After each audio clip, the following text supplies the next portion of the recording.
오늘은 요한복음 18장을 중심으로 하나님의 말씀을 증거하겠습니다. 요한복음 강해를 계속 이어가고 있습니다. 어느덧 18장에 이르렀습니다.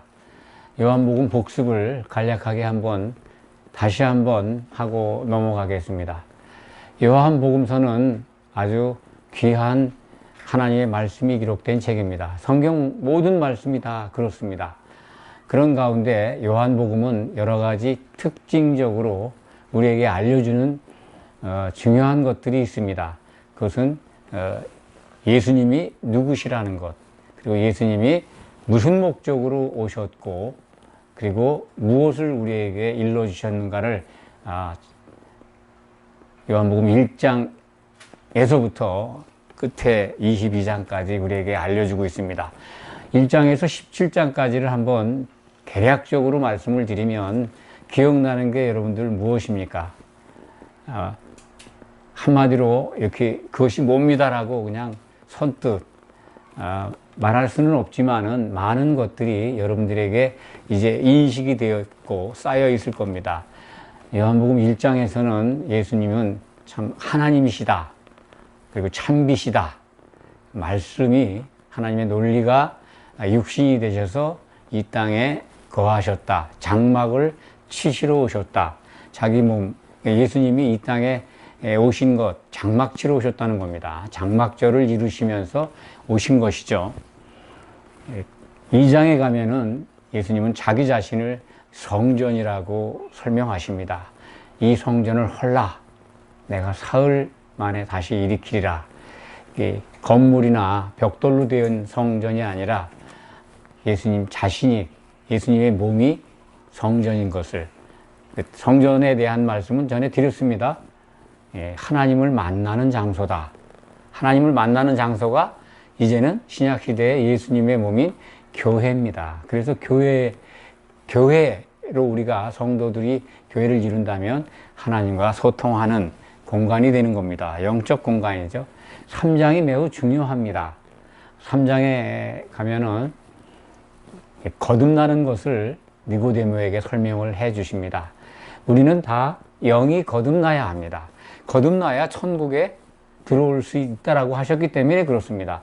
천국 안에 들어와서 교회의 지체로서 교회로 세워지지 않으면 하나님을 향해서 나아갈 수가 없습니다.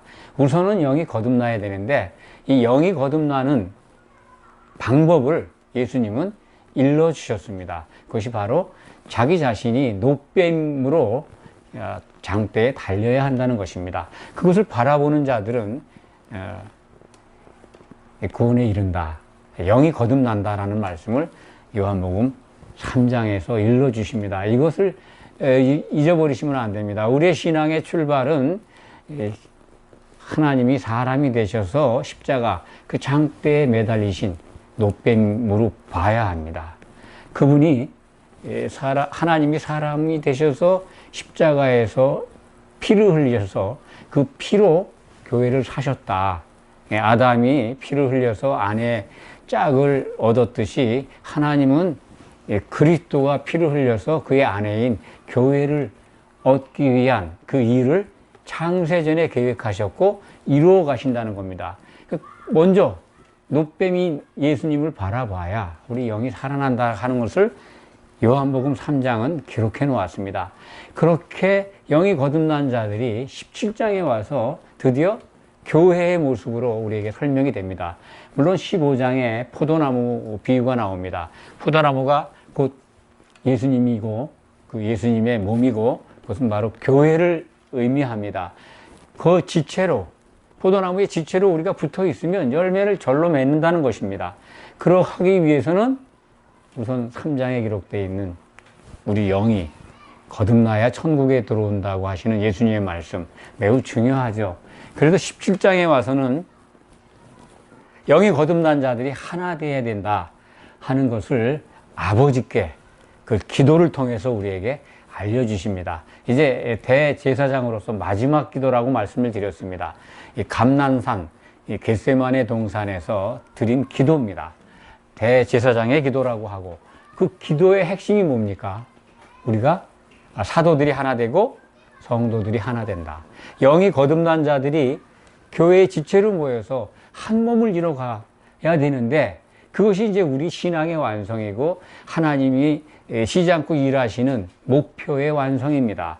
우리가 한 몸을 이룬다면 예수님은 다시 오실 것이고, 그리고 우리는 새 예루살렘 성을 이루게 됩니다. 그것이 성경에 기록되어 있는 하나님의 뜻이 성취되는 과정입니다. 그러니까 요한복음에서 가장 중요한 어떤 요소가 담긴 장을 선택한다면 요한복음 3장 노뱀 사건을 설명하신 예수님, 거듭나는 걸 알려주신 예수님의 말씀, 그리고 거듭난 자들이 포도나무 가지로서 포도나무에 붙어 있으면 열매를 맺는다고 하신 말씀 15장이죠. 그리고 17장에는 그런 그 포도나무의 열매가 맺기 위해서는 하나가 되어야 된다. 예수님의 생각으로 오전에 자기 부인에 대해서 말씀을 드렸습니다만, 예수님과 같은 생각으로 하나 되는 것입니다. 그러려면은 우리들이 각자 갖고 있는 우리들의 탐심과 욕망과 현실에 속해 있는 그 안에서 뭔가 이루려고 하는 하나님의 일보다 자기 일에 더 빠져 있는 그 생각들을 퍼내고 내버려야 된다.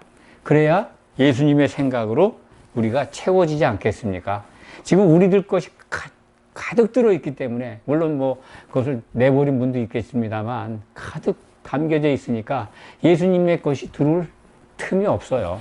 그래서 자기 부인이 이루어지지 않는 겁니다. 자기 부인을 하지 않고 주여 주여 예수님을 따라간다면 따라가는 것이 아니라는 겁니다. 왜냐하면 나를 따라오려거든 자기를 부인하고 자기 십자가를 지고 따를 것이라고 말씀하셨기 때문에, 자기 부인이 안 되고 자기 십자가, 자기 생각을 지키지 않은 상태에서 주여 주여 한다고 예수님을 따라가서 아버지를 만날 수 있을까요? 그것은 성경을 통해서 보면 매우 의문이 듭니다. 다시 말씀을 드리면, 이제까지 우리가 17장까지 살펴본 건 영이 거듭나야 되고, 영이 거듭난 자들이 교회 안에, 교회로 모여서 한 몸을 이루어야 된다. 하나 되게 해달라고 하신 예수님의 기도를 17장에서 우리가 살펴보았습니다. 1장에서 17장까지 그 핵심적인 내용을 아주 압축해서 말씀드리면 그것입니다. 그러면 그것을 이루기 위해서 예수님은 뭘 하셔야 됩니까? 이제 유월절 어린 양으로 제물이 되셔야 합니다. 흠이 없는 어린 양으로 십자가에서 피를 흘리셔야 우리가 그 피를 흘리신 예수님, 그 장대에 매달린 노뱀을 보고 우리가 영이 살아나고, 그리고 그 살아난 우리들이 한 몸을 이루어서 교회로 세워져야 아버지의 뜻이 이루어지는 겁니다. 그래서 오늘 18장에 기록되어 있는 이제 잡히시는 거, 스스로 잡히시죠? 반항을 안 하십니다. 우리 잘 알고 있습니다. 예수님을 배반한 가룟 유다가 이제 예수님과 제자들이 밤에 모이는 그 장소를 알고 있잖아요, 미리. 그래서 오늘 말씀 18장 그 2절 보면, 2절, 3절 보면 이제 그 내용이 나오죠. 그 장소를 유다가 알고 있습니다. 알고 있는데, 유다가 혼자 온 게 아니라 예수님을 잡아야 되니까 군대라는 표현이 들어 있습니다. 대제사장들과 바리새인들에게서 얻은 아랫사람, 하속들이죠. 부하 아들이죠. 데리고 등과 횃불과 무기를 가지고 왔다라는 기록이 있습니다. 이 군대, 어떤 군대인지 모르겠습니다만 로마 군대는 아니라고 생각을 합니다. 이때까지 이제 빌라도에게 가기 전이니까 아마 대제사장들이 동원된 자치병가, 어떤 군대라는 표현이 들어가 있으니까 무기를 들은 사람들이 왔다, 이렇게 이해하시면 됩니다. 예수님은 전혀 저항을 하지 않으십니다. 왜 그럴까요? 아버지의 뜻입니다. 아버지의 뜻이기 때문에 십자가를 지셔야 합니다. 무지한 자들이 예수님을 죽였다, 살인했다, 이러한 설명을 하는 분들도 있습니다. 물론 예수님은 죄가 없으신 분인데 죽임을 당했죠. 모양은 그렇습니다. 그런데 그렇게 되는 것이 아버지의 뜻입니다. 이것을 모르고 사람의 일을 생각한 시몬 베드로의 행적을 오전 말씀에서도 우리가 살펴보았죠. 사탄아 물러가라는 꾸짖음을 당합니다. 오늘 말씀에도 또 나오죠. 베드로의 행적에서 우리는 이 사람이, 인간이 어떠한 의식과 어떤 생각을 가지고 있는가를 잘 발견하게 됩니다. 베드로만의 문제가 아닙니다. 사람들은 다 이렇다는 겁니다. 예수님을 3년 반 동안 따라다녔는데도 사람의 일만 생각하고 있어요. 사탄아 물러가라 꾸지람을 받았는데도 오늘 18절에 보면 베드로가 칼을 가지고 있다가 그 잡으러 온 그 대제사장의 종의 귀를 말고라고 기록되어 있는데 이 쳐서 떨어뜨리잖아요. 그 하나님의 일을 생각하지 않고 그 현장 상황에서 베드로는 자기의 어떤 판단, 자기의 기준, 이걸 가지고 행동을 합니다. 누군가 다른 사람이 칼을 가지고 있었다면 그 사람도 그렇게 했을 개연성이 있습니다. 지금 여기에서 시몬 베드로가 그렇게 했다고 하는 것은 저는 그렇게 이해합니다. 모든 사람이 예수님을 따라다녔지만 아직 성령을 받지 않는 그들, 사람의 일만 생각할 수밖에 없다.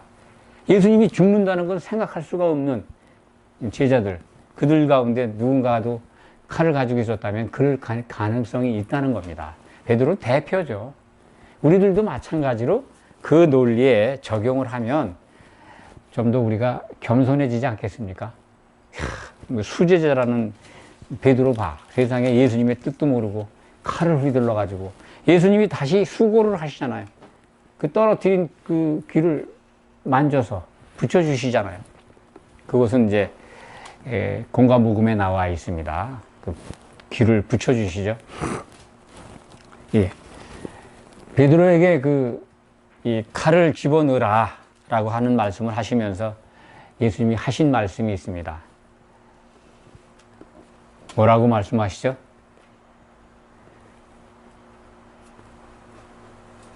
칼을 칼집에 꽂으라 하시면서 이게 11절에 나와 있습니다.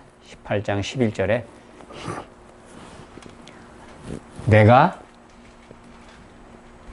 마시지 않겠느냐.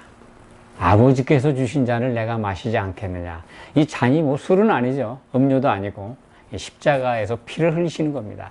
내가 반드시 내 몸으로 겪어야 될 일 아니냐. 그런 말씀입니다. 물론 뭐 이 18장에 가룟 유다가 예수님을 배반해서 잡히시는 장면, 잡히시기 전에 자기와 함께 있는 11제자를 놓아주라고 그들에게, 무기 가진 자들에게 말씀하시는 장면, 다 이런 것들은 예수님이 하신 말씀을 응하게 한 것이다 하는 말씀이 이제 9절에 나옵니다.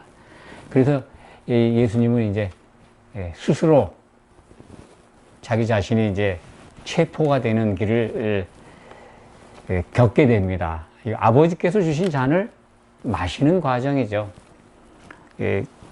대제사장들에게 끌려가고 또 대제사장 이 장인 되는 집에 먼저 끌려가고 그의 대제사장인 진짜 대제사장인 집에 가서 가야바라는 사람입니다. 그 집에 가서 또 신문을 받고 거기서 이제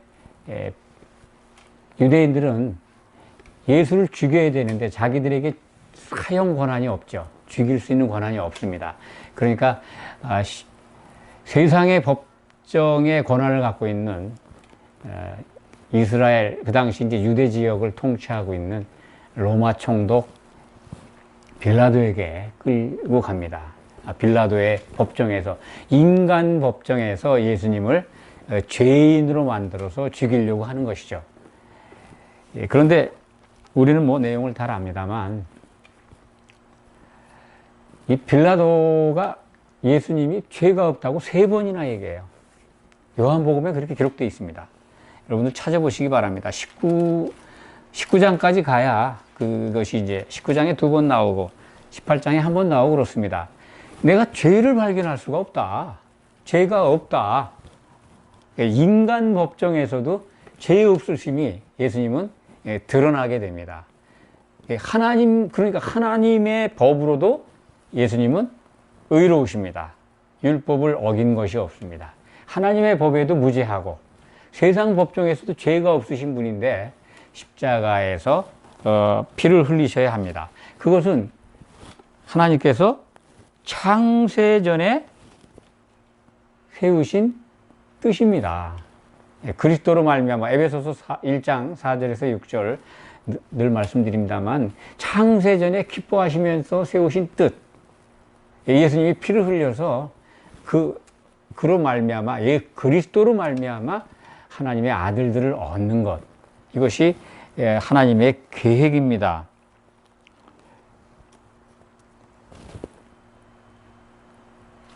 요한복음의 특징을 압축해서 조금 전에 말씀을 드렸습니다만,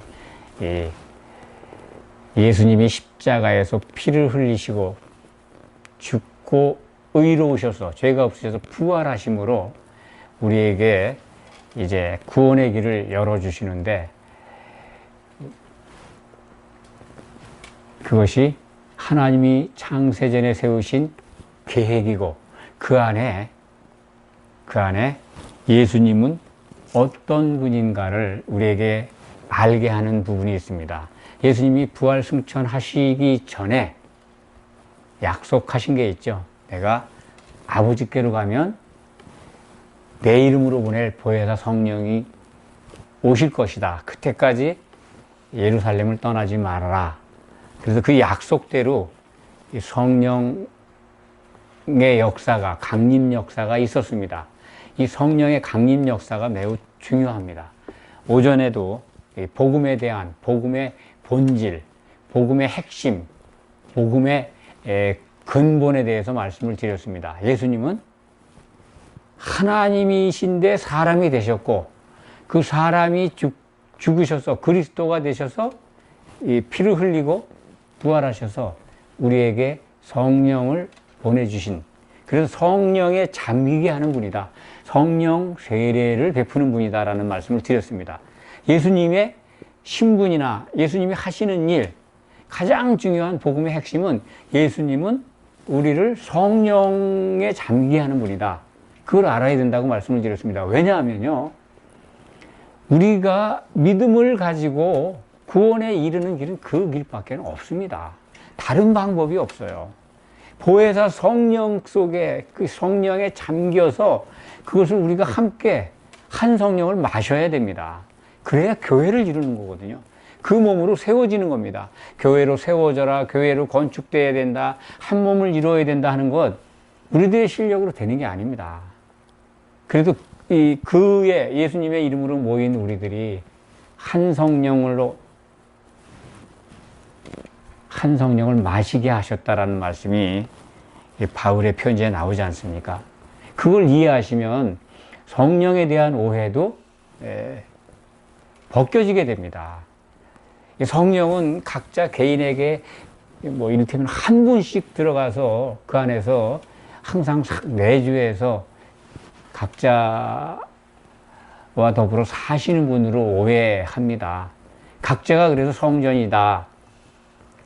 성령이 그 안에 계신 것, 성령이 계신 것에 대한 이해가 좀 오해가 되는 거죠. 성령은 각자 이렇게 독립된 한 분 한 분이 사람 속에 들어가 있는 게 아니라 한 성령을 마시는 겁니다.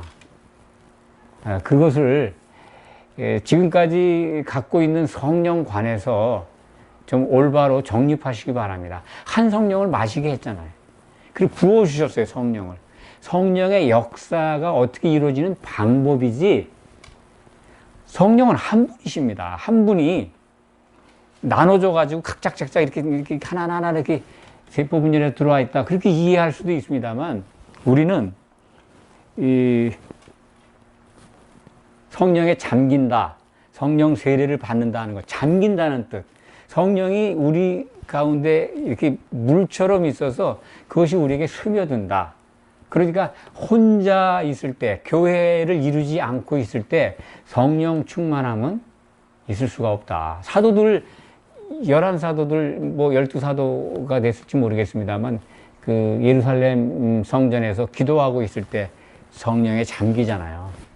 그의 말을 듣고 그날 저녁 때쯤이나 아마 오후 이후에 3,000명이나 되는 성도들이 성령에 잠깁니다. 그리고 사도행전을 자세히 보면은 사도들을 통해서만 성령이 임합니다. 그 말씀을 듣는 자들에게. 그걸 아셔야 합니다. 그러니까 혼자 있을 때 성령 충만함의 역사는 없다. 교회의 원리가 그렇습니다. 그래서 하나 되기를 기도하신 것이고, 그 하나 될 수 있는 방법인 보혜사 성령을 보내주신 겁니다. 그렇다면 이제 오늘 이 십자가를 지시고 그 아버지의 잔을 마셔야 되는 예수님, 그 예수님이 반드시 이루어야 되는 아버지의 뜻, 이 과정이 이제 오늘 여기에 담겨져 있습니다만,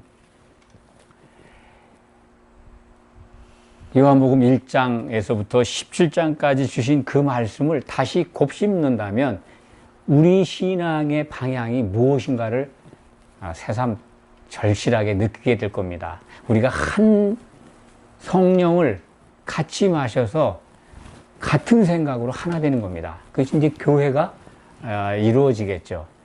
그래서 그것을 위해서 예수님은 십자가를 지시는 것이고, 이 십자가를 지시기 전에 우리에게 여러 가지를 알려주시지만은 두 가지를 오늘 말씀 속에서 우리가 발견해야 된다고 생각을 합니다. 그 첫 번째는 무기와 그 군대를 데리고, 그러니까 군대가 무기를 들고 유다를 따라왔는데 그들에게 예수님이 말씀하십니다. 너희가 누구를 찾느냐? 예수님은 아시잖아요. 자기를 찾는 걸 알고 계십니다. 근데 물어요. 그런데 물러가 땅에 엎드려 내가 그니라고 하니까, 그들이 예수를 찾는다 그러니까 내가 그니라고 답변을 하십니다. 예수님은 그들이 누구인지 왜 왔는지 아십니다. 그렇지만 그것을 물어보시고 자기 자신을 소개하는 과정을 두 번이나 기록해 놓습니다. 요한복음 18장에 사도 요한의 의도가 우리는 또 다른 곳에 있다고 저는 생각을 합니다.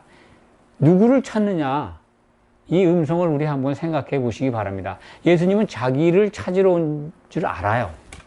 잡으러 온 줄 알아요. 근데 누굴 찾냐고. 물론 이제 제자들을 안전하게 보내기 위한 방법이기도 합니다. 자기가 그들의 목표인 것을 드러냄으로써 나 외에는 다 보내라, 그런 의도로 말씀하신 거지만, 저는 이제 이 음성을 듣는 것에 대해서 사도 요한은 37절입니다. 요한복음 18장 37절에 진리에 속한 자는 내 음성을 듣는다라는 말씀이 기록되어 있습니다. 그래서 저는 이렇게 여러분들에게 말씀을 드리겠습니다. 예수님을 우리 발견하려고 찾아야 됩니다. 예수님을 붙잡으려고, 잡아서 십자가에 매달리려고 찾는 게 아니라 우리는 정말 그분이 필요해서 찾아야 됩니다. 그러면 그분은 응답하실 거라는 겁니다. 나야. 너희가 찾는 게 나야 라고 응답하십니다. 어떻게 찾느냐? 그것을 오늘 시간에 여러분들이 아시기 바랍니다. 예수님을 어떻게 찾을까요? 사도들이 남긴 성경을 통해서, 신약 성경을 통해서 예수님을 발견하는 겁니다. 예수님을 찾는 거예요.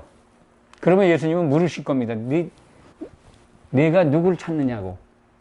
그리고 주님을 찾습니다라는 이 성경을 통해서 우리의 그 시선이, 우리의 마음이, 우리의 생각이 빠지면 자기 자신을 설명할 거예요. 이게 나다. 내가 그니다. 네가 찾는 자다. 그게 왜냐면요, 이 37절에 보면 진리에 속한 자는 내 음성을 듣는다고 했죠. 진리에 속한 자는. 진리가 뭡니까? 진리가 예수 그리스도, 곧 하나님이시잖아요. 하나님께 속한 자는 예수님의 음성을 듣는다는 거예요. 음성을 어떻게 듣습니까? 성경을 통해서 듣는 거잖아요. 그럼 결국 예수님의 찾는 방법, 예수님을 만나는 방법은 성경을 통해서 만나는 거예요. 음성을 듣는 겁니다. 그런 사람이 진리에 속한 자, 하나님께 속한 자라는 거예요. 오늘 뭐 다 이 잡혀가는 장면, 신문 받는 장면, 그런 거 다 아시잖아요. 요한복음 18장의 내용들을. 근데 여기서 우리가 그냥 간과하기 쉬운 얘기, 꼭 굉장히 중요한데 발견해야 하는 것, 그것은 바로 예수님의 음성을 들어야 한다는 거죠. 진리에 속한 자가 돼서, 진리에 속한, 하나님께 속한 자, 예수님을 따라가는 자, 그럼 자기를 부인한 자, 자기를 부인한 자가 돼서 예수님을 따라가다 보면, 예수님을 찾다 보면 그분의 음성을 들을 수 있는데, 그분의 음성은 성경을 통해서 듣는다. 진리에 속한 자입니다. 하나님께 속한 자가 되시길 바랍니다. 또 하나 중요한 거는 예수님이 재림하실 때 이루어지는 예수님의 나라. 오늘 그 빌라도의 질문에 답을 하신 내용이죠. 내 나라는 지금 여기에 없다. 하신 말씀. 빌라도의 그 마음 속에 가장 큰 관심을 알아야 합니다. 이 총독은 임명되는 사람입니다. 로마 황제에 의해서. 황제가 임명하는데 문제가 있으면 교체가 되겠죠. 이 빌라도는 이 자기 관할 구역에서 문제가 생기면 안 되는 사람입니다. 근데 유대인의 명절인 유월절을 앞두고 이 시끄러워지면 안 되는데, 그 대제사장이라는 사람들이 그 예수라는 사람을 데리고 와가지고 죽여달라고 하는데, 세상의 법으로 따져도 죄가 없어요. 그러니까 빌라도가 신문을 하는데, 네가 뭘 했길래 이 유대인들이 너를 죽이라고 하느냐, 뭘 했느냐, 네가 유대인의 왕이냐 라고 묻는 겁니다. 그러니까 유대인의 왕이라 그러면 자기가 총독인데 이 유대를 지휘할 왕이 생겼으면 반역이잖아요. 죽여야 마땅하거든요.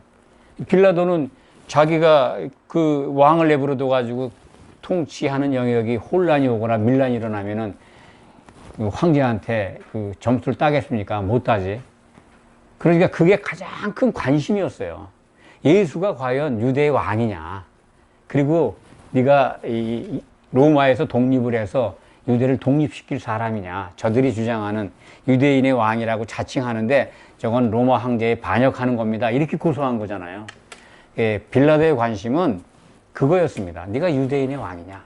그러니까 예수님이 뭐라고? 36절에 예수께서 대답하시되 내 나라는 이 세상에 속한 것이 아니라 지금 이곳에 이 땅에 있는 것이 아니라 그런 표현이라고 합니다.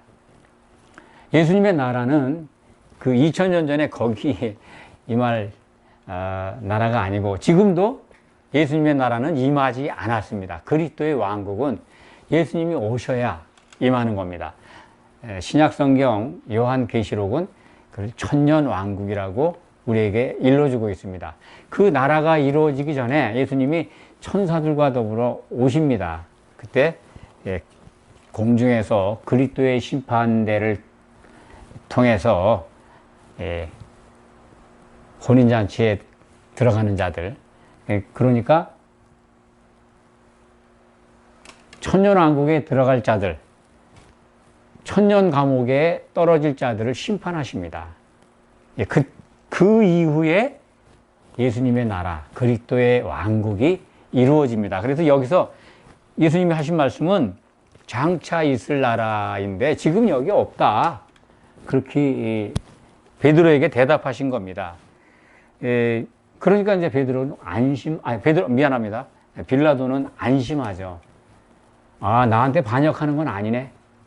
그러니까 가장 빌라도가 듣고 싶었던 말이었다고 생각을 합니다. 내가 지금 당신한테 반역을 하고 밀란을 일으키려고 하는 게 아니야. 내 유대의 왕으로서의 위치를 내가 굳히려고 하는 게 아니야. 그러니까 빌라도는 죄가 없다라는 것. 세상 법규래도, 세상 법으로도 예수님은 죄가 없다. 3번이나 유대인들에게, 대제사장들에게 설명을 합니다. 그래도 그들은 예수를 죽이라고 뭐 난리죠. 결국은 그 여론에, 유대인들의 압박에 굴복을 해서 예수님을 이 십자가에 내어주게 됩니다. 예수님은 그 길을 가셔야 합니다. 오늘 그 중요한 말씀이라고 그랬죠. 그리스도의 나라에 대해서 예수님이 말씀을 하셨다는 겁니다. 내 나라. 예수님의 나라, 우리는 예수 천당 불신지옥 이런 표에 익숙해 있다면 그리스도의 나라, 그리스도의 왕국을 설명하면 이상하게 좀 잘못된 성경 해석으로 받아들이는 분도 있을 줄 믿습니다. 그럴 가능성이 있습니다. 예수 천당 불신지옥, 우리 죽으면 천당 가는데, 그리고 안 믿는 사람 지옥 가는데 예수님의 나라는 또 뭐야? 하나님의 나라는 뭐고? 이게 참 명확하게 성경을 자세히 들여다보시지 않은 분들은, 설교만 듣고 성경 지식을 갖고 있는 분들은 굉장히 혼란스러울 겁니다. 그 전에 말씀을 드렸습니다만, 하나님의 나라가 예수님이 오시면서 이루어졌습니다. 하나님의 통치 영역, 하나님이 다스리는 영역이 그 천국이라고 합니다. 마태복음만 천국이라고 합니다. 하나님의 나라라고 번역이 되어 있고, 하늘들의 왕국 또는 하나님의 왕국입니다. 하나님이 통치하시는 영역, 그 안에 우리는 그 안에서 이제 교회로 세워지는 겁니다. 천국 안에서 하나님은 예수님의 짝인 교회를 얻고자 역사하시고 있는 겁니다. 그러니까 천국이 죽어서 가는 것이 아니라 지금 신앙생활하고 있는 여러분들은 천국 안에 들어와 있습니다. 이 천국 안에 들어와 있다가 이 세상 삶을, 육신의 삶이 끝나면 예수를 믿었던 분들은 낙원에 가서 쉬는 걸로 성경은 우리에게 일러줍니다. 믿지 않은 분들은 음부 가운데 있는, 고통 가운데 있죠. 그것도 누가복음 16장에 나와 있습니다. 구약시대의 예입니다마는, 음부 가운데에는 이 사망 상태로 아브라함의 품속에 있는 자들, 구약시대의 믿음을 보였던, 믿음이 있다고 인정받은, 증거받은 사람들이 그 아브라함 품이라고 하는 곳에 가 있는 걸 볼 수 있습니다. 거지 나사로가. 반면에 그렇지 않은 사람은 음부의 고통 가운데 있는 걸 우리는 발견하게 됩니다. 만약에 신약시대에 들어와서도 예수님을 안 믿었다면 그 음부의 고통 가운데 있을 겁니다. 그래서 낙원에 가 있는 성도들은 예수님이 오실 때 일어납니다. 부활하는 거죠. 첫째 부활에, 이게 심판받기 위해서 이제 그리스도의 심판 때 나오는데, 거기서 합격자는 그리스도의 나라, 그리스도의 왕국에 들어가는 겁니다. 반면에 탈락한 자들은 지옥 불에 던져진다라고 성경에 기록이 되어 있습니다. 실족한 자들은 지옥 불에 던져진다고 공관복음에 여러 번 예수님이 강조하셨습니다. 이 지옥에 대해서는요, 가장 강조하신 분이 예수님입니다. 신약 성경에서. 사도들이 지옥에 대해서 기록한 게 별로 없어요. 예수님이 지옥에 던져진다 라고 경고하십니다. 그것이 이루어지는 게 그리스도의 심판 때, 그 후에 이루어지는 게 예수님이 지금 말씀하신 내 나라입니다. 내 나라. 그리스도의 나라가 임합니다.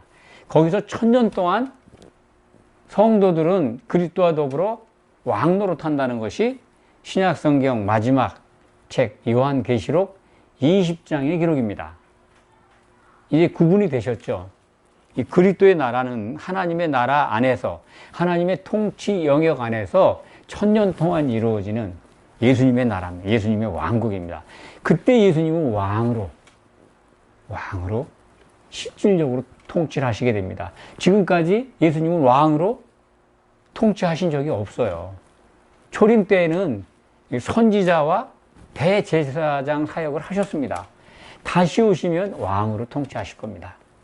그것을 여러분들이 구별해서 아시기 바랍니다. 오늘 말씀에서 두 가지 말씀을 드렸습니다. 예수님의 나라, 지금 말씀드렸죠? 예수님의 나라 반드시 임할 겁니다. 거기에 탈락하는 믿었던 자들이 나옵니다. 믿지 않는 자들은 예수님이 다시 오실 때 아무 상관이 없습니다. 믿지 않다가 죽는 자들은 음부의 고통 가운데 있다가 천년왕국이 끝난 다음에 백보자, 신보자 심판 때에 나올 겁니다. 거기에서 심판을 받습니다.